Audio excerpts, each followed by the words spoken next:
speaker. I'm very happy to introduce Maimmona Al-Amaar, Regional Director of HRC. HRC is one of the main NGOs working on child protection in Syria, and will tell us about what you have found in terms of gender-based violations you've documented.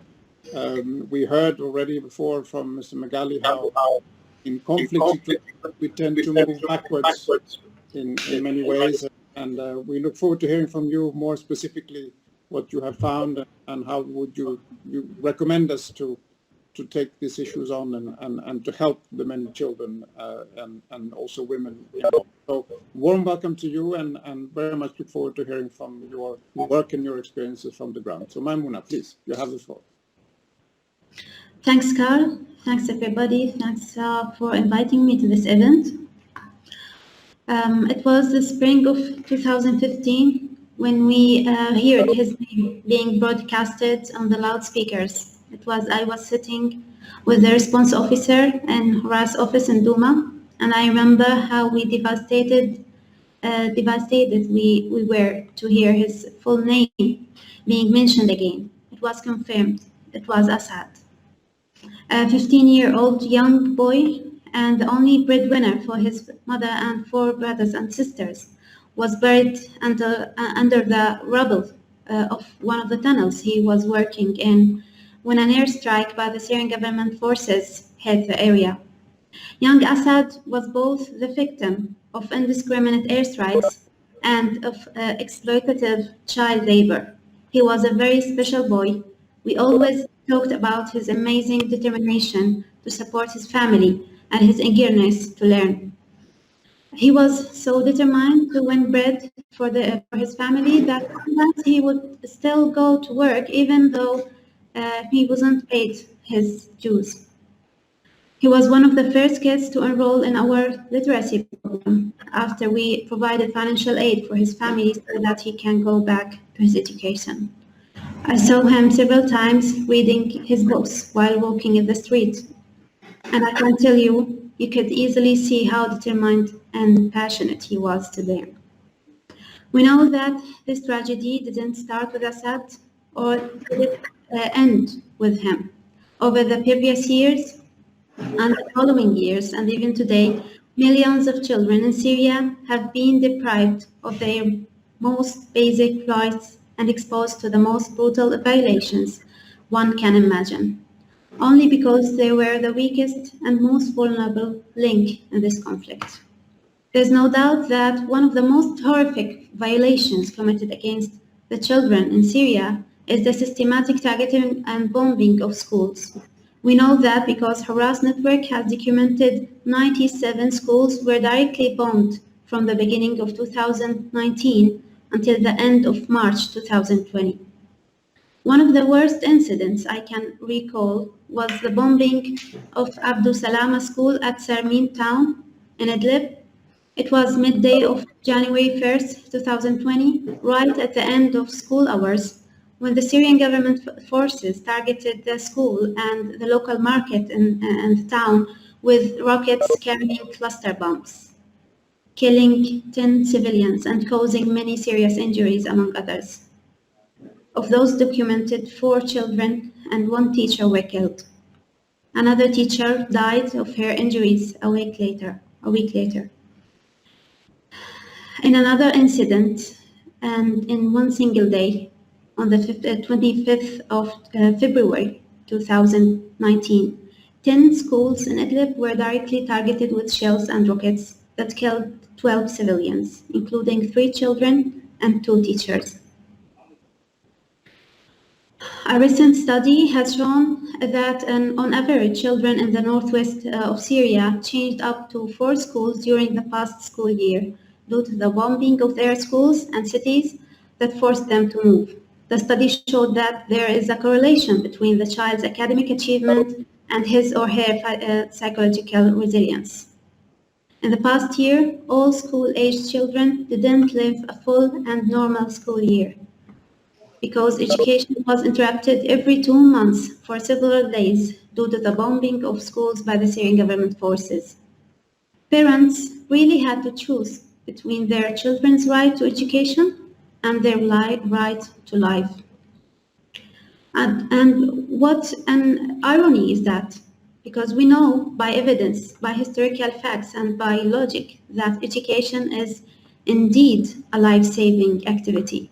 Education is a lifeline for those children.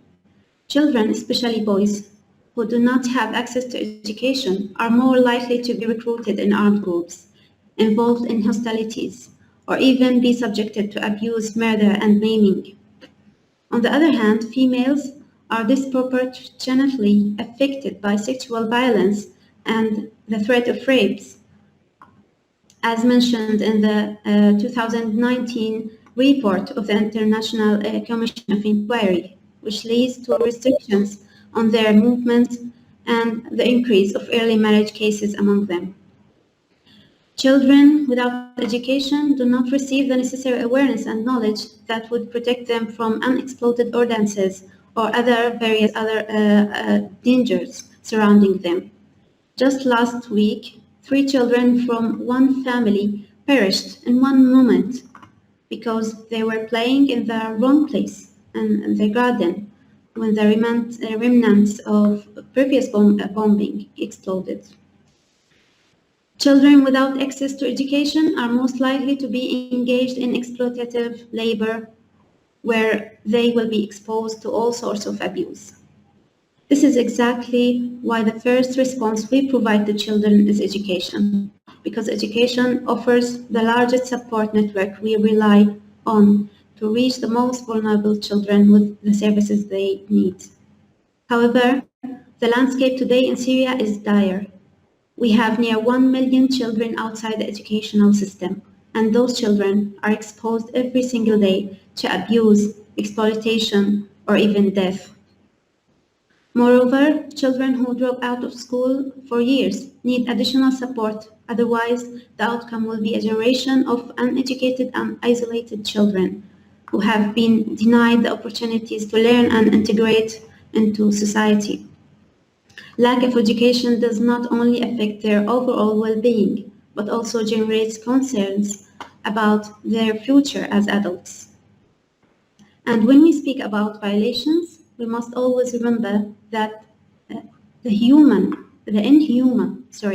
conditions in the camps, where more than 2.5 million IDP and forcibly displaced children live, expose those children to grave dangers every day. In the summer, children are subjected to sunstrokes, droughts, insect, and scorpion bites. That's what happened to Tasneem. The 4-year-old girl was stung by a scorpion, and because the nearest hospital was too far from her tent, the poison spread in her body, and she consequently died a few days later. In the winter, on the other hand, children become exposed to other types of dangers such as cold, drowning, or burns. Harass Network documented the death of 7 children between January and mid-February 2020 from either cold, burns, or carbon monoxide poisoning from the gas heaters in their tents. If we are talking about denying humanitarian access to children, then imagine how a 5-year-old boy died in one of the camps in Atme in Idlib because a wall collapsed onto him due to a strong wind. I invite you to contemplate how fragile the lives of the children in those camps are.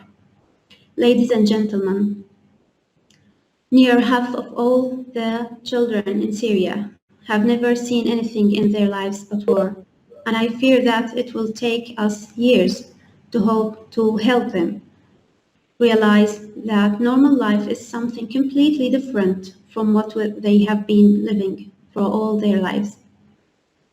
And our recommendations is that the best way to reduce violations against children is to facilitate their access to schools. Every school has at least 300 children. This is the best place where we can reach children and offer them the protection they deserve. We call upon the international community to extend the mandate of the International Commission of Inquiry on the Syrian Arab Republic and to expand its provisions to focus clearly on violations against children. The Commission should allocate all resources and the specialities required to monitor and document violations against children. The conditions of documenting the violations in Syria are unique and differ from all previous conflicts. In Syria's case, all investigation committees are stationed outside the country, and as such, they don't have access to witnesses who can freely speak about their experiences. Being inside the country, the witnesses might be subject to reprisals, especially when the communications channels used to speak to them are not safe. This means that those witnesses are actually risking their lives every time they testify. The current mechanisms are not adequate nor sufficient, considering the fact that crimes against children are being committed now. That's why we call upon the investigation committees to establish local bodies or to support local committees inside Syria to document such crimes according to highest standards. Because as we all know, despite all efforts, the current committees consider the information provided from local organizations as a secondary source of documentation unless they can directly communicate with witnesses. And since the witnesses cannot go out for interviews, we are stuck in closed loop without any progress. We call upon the International Commission of Inquiry in Syria to increase accountability mechanisms, to clearly attribute the crimes to their perpetrators, and to establish a comprehensive report whereby crimes and violations against children are reported to the UN Security Council and raised before the International Criminal Court to seek justice for victims. Finally, I would like to refer to another success story when laws that criminalize the recruitment of children were adopted by the Syrian government and other armed factions, thanks to the great efforts by the International Commission of Inquiry. That was an endeavor of courage and determination, and I really hope that those efforts persist with the same courage to help put an end to the targeting of schools and other crimes against children. I hope that we were able to bring you some of the voices of our children, and I hope that your voices and actions remain loud and clear. Thank you so much. Thank you very much, Maimmona, for this very powerful statement indeed. And you describe very well the situation of many children and how important education is and how devastating the consequences of lack of education can be both for girls and boys, and how we need to continue documenting, investigating, and if possible, prosecuting the crimes that are committed against them. So thank you very much. This was really very valuable. Now I have the pleasure to give the